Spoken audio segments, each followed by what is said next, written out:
Hello student, आज का editorial का टॉपिक है a telco double dip attempt that threatens net neutrality. इसको आप कनेक्ट कर पाएंगे GS2 गवर्नेंस के टॉपिक से। टॉपिक है government policies and interventions for development in various sectors and issues arising out of their design and implementation. इस topic से आज के एडिटोरियल के एनालिसिस को आप कनेक्ट कर पाएंगे। बेसिकली आज का एडिटोरियल रिवॉल्व करेगा अराउंड नेट न्यूट्रलिटी और कैसे ट्राई क्या है, रेगुलेटरी अथॉरिटी है जो नेट इंटरनेट कनेक्शंस को देखती हैं। तो कैसे ट्राई जो आया और उसने over the top OTT services को रेगुलेट करने की बात कही है और नेट न्यूट्रलिटी की बात कही है, और कैसे नेट न्यूट्रलिटी को हम अचीव कर पाएंगे उसके ही अराउंड आज का एडिटोरियल रिवॉल्व करेगा। इस साल जुलाई में try, that is telecom regulatory authority of India, उन्होंने रिक्वेस्ट किया गवर्नमेंट से और इनवाइट किया एक कॉम्प्रिहेंसिव कंसल्टेशन जिसकी ज़रूरत थी और जो पॉसिबल मैकेनिज़्म हो सकते हैं रेगुलेट करने के लिए over the top OTT services like जो हम इंटरनेट पे नेटफ्लिक्स देखते हैं, हॉटस्टार देखते हैं, ये सारी चीज़ें OTT सर्विसेज में आती हैं। अब ऐसा लग रहा है कि एक डिफ़िकल्ट सिचुएशन अराइज हो रही है। एक डेकेड से भी ज़्यादा हो गया है जब टेलीकॉम कंपनीज रेवेन्यू जनरेट करती थी अपने ट्रेडिशनल स्ट्रीम से, लाइक वॉइस कॉल या SMS short messages services, under pressure. अब क्या आ गया है, कंपीटिंग OTT सर्विसेज आ गई हैं मार्केट में और अक्सर वो फ्री होती हैं। इसी के साथ साथ OTT सर्विस प्रोवाइडर को काफ़ी ज़्यादा इन्वेस्ट करना पड़ता है मार्केट में अगर उन्हें बने रहना है अपने इंफ्रास्ट्रक्चर को अपग्रेड करने के लिए।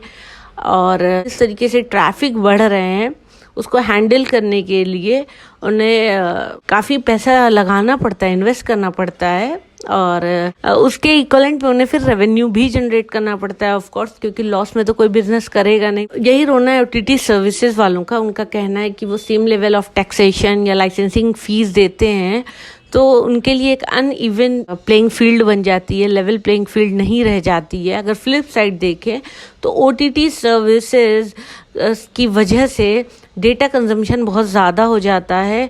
लोग बेसिकली अगर नेटफ्लिक्स देखने बैठ गए हैं तो उसमें काफ़ी डेटा कंज्यूम हो जाएगा, और जिसकी वजह से जो टेलीकॉम कंपनीज हैं उनका ही ऑफ कोर्स नेट लोग यूज़ करके चलाएंगे तो उनके भी तो रेवेन्यू बढ़ेंगे अगर OTT सर्विसेज कोई यूज़ कर रहा है, कोई कस्टमर। OTT कंसल्टेशन ने रिन्यू कर दिया अपनी डिमांड टेलीकॉम कंपनी से, जिसमें कंटेंट प्रोवाइडर थे like Netflix, Amazon prime, Disney plus Hotstar. उनसे कहा गया कि आप अपने जो शेयर हैं कॉस्ट ऑफ बैंडविड्थ वो थोड़ा सा टेलीकॉम कंपनीज को भी दें। उन्होंने कहा कि वो एक स्ट्रीमिंग प्लेटफॉर्म की तरह वर्क कर रहे थे, एक फ्री राइडर की तरह, जिन्हें फ़ायदा मिल रहा था। इंफ्रास्ट्रक्चर जो टेलीकॉम कंपनीज ने बिल्डअप किया था और उसे मेंटेन कर रहे थे, और आप फ्री में OTT सर्विस प्रोवाइड करके इतना फ़ायदा कमा रहे हैं, ऐसा टेलीकॉम कंपनीज का कहना था। और ये आर्ग्यूमेंट में फंडामेंटली फ्लॉ देखा जाता है। अगर पहले भी देखें तो ये एक तरीके का डेंजरस प्रेसिडेंट होता है, क्योंकि यहाँ पर प्रिंसिपल ऑफ नेट न्यूट्रलिटी को अंडरमीन किया जा रहा है। टेलीकॉम कंपनीज इंटरनेट को ओन नहीं करती हैं, सिर्फ उन्हें एक्सेस मिलता है उसका, और कंज्यूमर जो होते हैं वो पे करते हैं टेलीकॉम कंपनीज को जब वो सर्विसेज एक्सेस करते हैं। और वो कैसे एक्सेस करते हैं, ऑफ कोर्स उसके लिए वो डेटा प्लान परचेज करते हैं और फिर वो एक्सेस करते हैं इंटरनेट। जिस तरीके की सर्विसेज कंज्यूमर को चाहिए होती है, जैसे वो डिज़ायर करते हैं, वो सारी सर्विसेज ऑफर की जाती हैं उन्हें, और OTT प्लेटफॉर्म जनरेट करता है इस तरह से डिमांड फॉर इंटरनेट एक्सेस। अगर इंटरनेट पे कुछ प्रोवाइडेड होगा ही नहीं तो लोग क्यों इंटरनेट एक्सेस चाहेंगे? तो supply creates its own demand. तो ये वाला भी इकोनॉमिक्स का जो फॉर्मूला है वो यहाँ पे लग जाता है कि अगर कुछ रहेगा ही नहीं इंटरनेट पे देखने के लिए तो नेट लोग चाहेंगे क्यों यूज़ करना। और अगर बात करें OTT सर्विस प्रोवाइडर की, तो वो पे करते हैं कंटेंट डिलीवरी नेटवर्क CDN के लिए, और वो क्रिएट करते हैं एक पाथवे जो ऑगमेंट करता है कैपेसिटी ऑफ द इंटरनेट ताकि वो अपने कंटेंट को डिलीवर कर सकें। टेलीकॉम कंपनीज ने कहा अपनी डिमांड पर कि जो अवेलेबिलिटी होती है कंटेंट की, तो उनको कनेक्टिविटी मिलती है इंटरनेट की, और इसके लिए वो चार्ज करते हैं ओटीटी वाले अपने सब्सक्राइबर से। अगर वो फेल होते हैं अपनी कॉस्ट को कवर करने में, तो टेलीकॉम कंपनीज के पास लिवराज होती है इंक्रीज करने की प्राइसेस। उन्हें मेंटेन करना है और अपग्रेड करना है अपना इंफ्रास्ट्रक्चर। फॉर एग्जांपल, अगर किसी को अमेजॉन प्राइम का सब्सक्रिप्शन लेना है तो उन्हें इंटरनेट सर्विस तो चाहिए ही चाहिए, इसके साथ सब्सक्राइबर उन्हें बनना पड़ेगा, सब्सक्रिप्शन लेना पड़ेगा अमेजॉन प्राइम का मंथली या फिर ईयरली जो भी है। तो टेलीकॉम कंपनीज का यही टेक है कि आप तो हमारा प्लेटफॉर्म यूज़ कर रहे हैं और फिर उसके बाद आप अपने सब्सक्रिप्शन के लिए भी चार्ज कर रहे हैं, तो हमें क्यों नहीं आप अपना प्रॉफिट शेयर कर रहे हैं। ये टेलीकॉम कंपनीज का इशू है ओटीटी सर्विसेज प्रोवाइडर के लिए। एक रिक्वायरमेंट दी गई है ऑपरेशन ऑफ फेयर मार्केट के लिए, जहां पर cost and benefit of transaction fully accounted हो एक्सचेंज प्राइस पर। कोई भी अटेम्प्ट जहां पर क्रॉस सब्सिडी दी जाती है instead of fully accounting cost, तो वो वारंट होता है स्क्रूटनी के कंपटीशन कमीशन, क्योंकि क्रॉस सब्सिडी दी जाएगी तो फेयरनेस नहीं रह जाएगी मार्केट में। तो वो कंपटीशन कमीशन मेंटेन करते हैं मार्केट में जो भी अवेलेबल प्रोडक्ट्स हैं या अवेलेबल सर्विसेज है उसमें कंपटीशन बना रहे, मोनोपोली नहीं क्रिएट हो। ओटीटी सर्विसेज compete करते हैं अपनी अपनी मार्केट में, और उनके बहुत तरह की वैरायटी प्रोवाइड करते हैं या क्वालिटी ऑफ कंटेंट प्रोवाइड करते हैं, लाइक क्वालिटी ऑफ स्ट्रीमिंग, जैसे कि एचडी या बेटर रेजोल्यूशन किसी को चाहिए, या 5.1 सराउंड साउंड चाहिए, या इजी नेविगेशन या डिस्कवरी ऑफ कंटेंट। तो इस तरीके की, या अवेलेबिलिटी ऑन मल्टीपल डिवाइसेस, इस तरीके के कई तरीके के फीचर्स वो प्रोवाइड करते हैं जिसके लिए वो अलग अलग चार्ज करते हैं, और कंज्यूमर पे करते हैं इन प्राइसेस, ये सारे बेनिफिट अगर उन्हें उठाना है as compare to the alternative. मतलब टेलीकॉम कंपनीज को वो नहीं पे करते हैं, वो पे करते हैं ओटीटी सर्विस प्रोवाइडर को। सिमिलरली मार्केट प्लेस पर इंटरनेट एक्सेस अगर चाहिए तो कंज्यूमर के लिए फ्री ये चूज करना प्रोवाइडर ऑफर करता है उन्हें highest bandwidth, data volume, reliability and affordable price. तो कंज्यूमर एक तो ओटीटी पे कर रहा है, और दूसरी तरफ जब वो डेटा ले रहा है, कॉलिंग है या मैसेज है या फिर 4G 5G, अलग अलग डेटा के लिए अलग अलग डेटा वॉल्यूम के लिए 5GB चाहिए या पर डे 1.5GB चाहिए, 1GB चाहिए, उसके लिए अलग अलग प्राइसेस कंज्यूमर पे कर रहा है। तो यहाँ पे अलग अलग तरीके की मार्केट है, और क्योंकि सर्विसेज इस तरह की हैं कि एक सर्विस दूसरे से पूरी तरीके से सब्स्टिट्यूट नहीं हो सकती हैं दूसरे सर्विस प्रोवाइडर से। इस वजह से एक लॉजिक है इसे मेंटेन करना, एक separation of cost between these two market, क्योंकि ओटीटी सर्विस और टेलीकॉम कंपनीज जो हैं वो ओवरलैपिंग नहीं है, सब्स्टिट्यूट नहीं कर सकती हैं। अगर अटेम्प्ट देखा जाए टेलीकोस का, एक डबल डिप है, क्योंकि वो चार्ज कर रहे हैं बोथ कंज्यूमर और कंटेंट प्रोवाइडर से। ये सिर्फ उनका लालचपना इससे नहीं दिखता है, बल्कि इसके साथ ये भी समझ में आता है कि नेट न्यूट्रलिटी जो है वो अंडरमीन हो रही है, जैसे कि ऊपर बताया गया है। अगर इसे बेहतर तरह से कॉम्प्रिहेंड करें तो यहाँ पर फॉलिसी है टेलीकोस डिमांड की, और इस एनालॉगी को अच्छे से देखने की ज़रूरत है। टेलीकॉम कंपनीज एक जगह पे कर रहे हैं, वो गवर्नमेंट को दे दिया उन्होंने पैसा बैंडविड्थ के लिए अपने, लेकिन वो उस बैंडविड्थ के लिए तो कस्टमर से पैसे ले ही रहे हैं, फिर वो ओटीटी सर्विस प्रोवाइडर से क्यों ले रहे हैं। यहाँ पर कस्टमर को तो दो तरफ पैसे देने पड़ जा रहे हैं, ओटीटी सर्विसेज के लिए भी और उन्हें जो नेट एक्सेस यूज कर रहे हैं, नेट का एक्सेस कर रहे हैं उसके लिए भी। तो यहाँ पर एक डबल डिपिंग, यहाँ पर कस्टमर्स के लिए डबल वहमी हो गई है। अगर इमेजिन करें एक टोल प्लाजा जहाँ पे एक स्पेसिफिक ब्रांड या मॉडल की व्हीकल को चार्ज कर रहे हैं उन्हें एक एडिशनल टैक्स, जो डायरेक्टली पे करते हैं मैन्युफैक्चरर। क्यों? क्योंकि उनकी जो व्हीकल है वो पॉपुलर व्हीकल है, जिसकी वजह से कंजेशन हो जाता है। अगर ओनर जो है जितनी भी व्हीकल के वो पे करते हैं अपना रेगुलर टोल, तो जो ज़्यादा डिमांड वाली व्हीकल है, जो मोर पॉपुलर व्हीकल है, अगर इस कैटेगरी में कोई व्हीकल आ गई है तो कंट्रीब्यूट करती है प्रोपोर्शनली हायर अमाउंट। तो इसके लिए ज़रूरत नहीं पड़ेगी मैन्युफैक्चरर को कंट्रीब्यूट करने के लिए extra. On the other hand अगर देखें तो एडिशनल टोल डायरेक्टली कलेक्ट होता है मैन्युफैक्चरर से, जो पुशअप कर देता है प्राइस पॉपुलर कार की बायर्स के लिए। इस वजह से, क्योंकि अब वो महंगी हो गई तो ऑफकोर्स वो लेस अट्रैक्टिव हो जाएगी कस्टमर के लिए।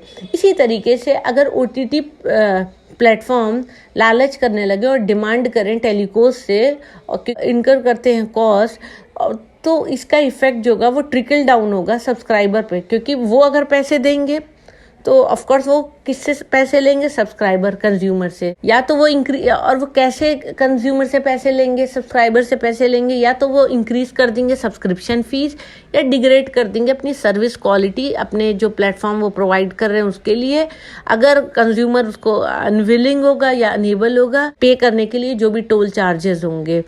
तो अगर कंज्यूमर नहीं पे करेगा जो टोल चार्जेस होंगे तो उसको या तो सर्विस ख़राब मिलेगी, क्वालिटी ख़राब मिलेगी, या फिर सेकंड ऑप्शन उनके पास होगा कि वो सब्सक्रिप्शन फीस दे, एक्स्ट्रा पैसा दे। तो इसका आउटकम क्या होगा? डेट्रीमेंटल होगा कंज्यूमर के लिए जो लार्जली रिलाई करता है OTT सर्विसेज पर अपने एंटरटेनमेंट, एजुकेशन या प्रोफेशनल परसूट्स के लिए। नेट न्यूट्रलिटी जो प्रिंसिपल है वो आया था जिसमें बात की गई थी इंटरनेट एक्सेस प्रोवाइडर की, और वहाँ पे ट्रीट करना था जहाँ पर सारे ट्रैफिक ओरिजिनेट होते हैं और जहाँ पर टर्मिनेट होते हैं इंटरनेट में सेम वे में, किसी भी तरीके का डिस्क्रिमिनेशन नहीं होना चाहिए ओरिजिनेटिंग पॉइंट में और टर्मिनेटिंग पॉइंट में, साथ दोनों ही जगह इक्वल होना चाहिए।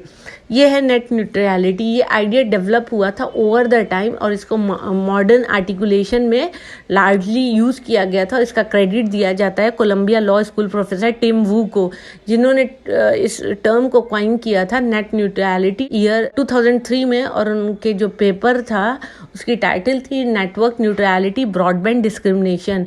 वो ने प्रपोज किया था कॉन्सेप्ट ऑफ नेट न्यूट्रलिटी जो प्रमोट करेगा एक level playing field on the internet, जो इंश्योर करे जितने भी डेटा प्रोवाइडर हैं और कंज्यूमर हैं उन्हें इक्वली ट्रीट किया जाए बिना किसी डिस्क्रिमिनेशन के by internet service provider ISPs। Net neutrality draw किया गया पहले के नोशन और प्रिंसिपल से, जहाँ पर कंसर्न था कॉमन कैरियज का, जिसका मतलब है कि सर्विसेज जो हैं सारे कस्टमर को नॉन डिस्क्रिमिनेटरी बेसिस पे प्रोवाइड किया जाए, किसी भी तरीके का डिस्क्रिमिनेशन नहीं हो, और इस प्रिंसिपल का एप्लीकेशन मॉडर्न इंटरनेट सर्विसेज में दिया जाए। और ये एक यूनिक टेक्निकल और इकोनॉमिक कैरेक्टरिस्टिक्स है जिसके लिए ज़रूरत है एक फ्रेश लीगल और पॉलिसी एनालिसिस की, ऐसा कहना वो और भी जो उनके साथ के हैं उनका है। इस प्रिंसिपल को इकोनॉमिस्ट एग्जामिन करते हैं।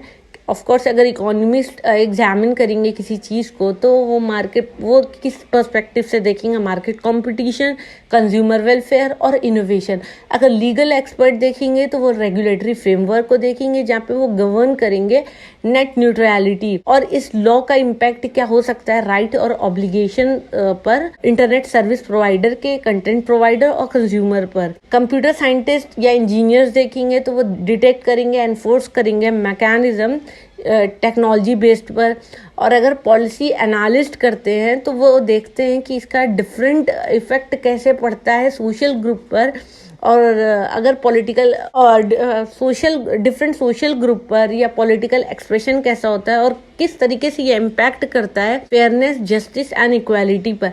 तो अलग अलग अगर लोग अलग अलग प्रोफेशन के लोग इसे देखेंगे तो उनका नजरिया ऑफ कोर्स अलग अलग होगा। क्या बेसिस है ट्राई के रेगुलेशन का? नेट न्यूट्रलिटी अपना बेसिस जो है वो try regulation on prohibition of discrimination traffic for data services से प्राप्त किया, और ये आया था February 8, 2016 में। रेगुलेटर एक्शन फोर्स किया गया था, कैसे? विड्रॉल कर लिया गया था फेसबुक फ्री बेसिक प्लेटफॉर्म।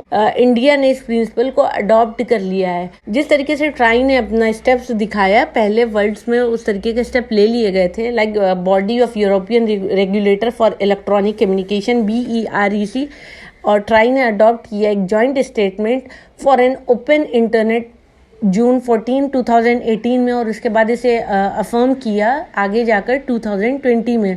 ये दोनों ऑर्गेनाइजेशन अग्री हुई मेमोरेंडम ऑफ अंडरस्टैंडिंग और कोऑपरेट की इन डेवलपिंग टेक्नोलॉजी और पॉलिसी, कोऑपरेट की in developing technological and policy initiative for net neutrality. बहुत सारी कंट्रीज अडॉप्ट की हैं नेट न्यूट्रलिटी इसके बाद।